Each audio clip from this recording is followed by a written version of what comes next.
un plaisir pour moi de participer vraiment à ce forum de 2 jours et sur l'implication, la participation politico-concitoyenne des jeunes et des femmes. Ce forum organisé par le VDH, dont j'ai eu l'opportunité de faciliter les échanges, de faciliter les discussions et apporter aussi quelques inputs en termes de compréhension de la transition afin que les jeunes, les femmes puissent saisir cette transition comme étant une opportunité. Une opportunité de changer les choses aussi, une opportunité d'apporter, je dirais, des éléments, je dirais, innovants en termes au niveau de l'économie, au niveau de la sécurité, au niveau des élections, au niveau aussi de la révision constitutionnelle. Je crois que c'est une opportunité socio-historique vraiment à saisir, ce qui explique ma présence durant ces 2 jours à ce forum et vraiment organisé par le VDH sur la participation des jeunes, des femmes, lorsqu'on dit des jeunes des 2 sexes.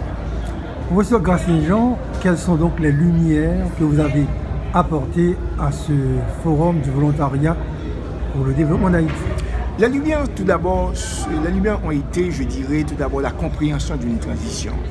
Puisque nous vivons dans une situation de crise profonde, je dirais une crise même de société. Donc j'ai apporté quelques éléments je dirais même paradigmatiques, en termes de changement aussi de mentalité, à s'engager. Et je disais à ces jeunes que nous avons tant aimé ce pays. Nous avons tant aimé ce pays, c'est bien, mais parfois lorsqu'on aime son pays, c'est comme une émotion.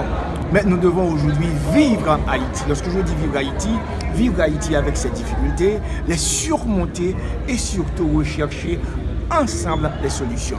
J'étais très loin aussi dans une approche, je dirais, intergénérationnelle ou encore transgénérationnelle de préférence. À savoir qu'aujourd'hui, et les jeunes du 21e siècle, de ces 25 années et de ce siècle-là, et aussi ma génération des années 60, 50 et pourquoi pas et 40, 80 maintenant, à s'engager à côté des jeunes, puisque et les jeunes de 2000 et les jeunes et les vieux ou encore les vieilles, disons, des années 60, 70, 80 et même 50, aujourd'hui, nous vivons les mêmes problèmes.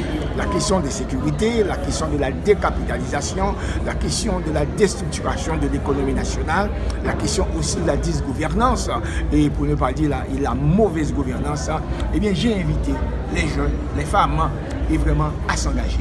À s'engager par rapport, les jeunes constituent même l'essence même de l'avenir de ce pays. Car les jeunes, je crois, frôlent environ 65% de la population et les femmes près de 51 et quelques pourcents comme ça. Donc ce sont 2 catégories sociales vraiment majoritaires. Malheureusement, et 2 catégories sociales qui sont le plus souvent marginalisées, marginalisées par rapport aux indicateurs économiques, par rapport aux indicateurs aussi politiques.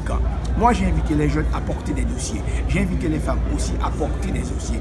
Mais surtout à construire la vie et à construire la vie et l'avenir aussi par leur compréhension de cette transition qui est, je dirais, une transition d'opportunité et qu'on aimerait bien en finir avec cette longue transition, une transition qui ne finit pas et qui ne finit pas, comme disait le journaliste Pierre-Raymond Dumas. Pierre-Raymond Dumas.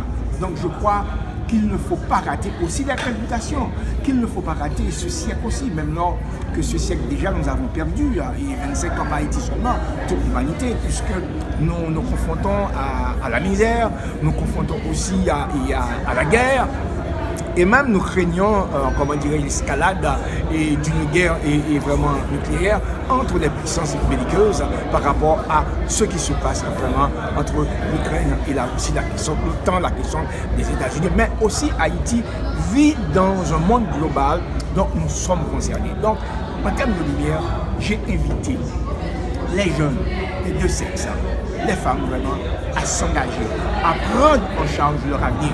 Et moi, de mon côté, je m'engage par rapport à ma génération, à moi, de les accompagner et vraiment dans cette quête de construction, de bonheur collectif, de cette quête d'inclusion sociale, de cette quête de paix, de cette quête de, je dirais, et vraiment de cohésion sociale.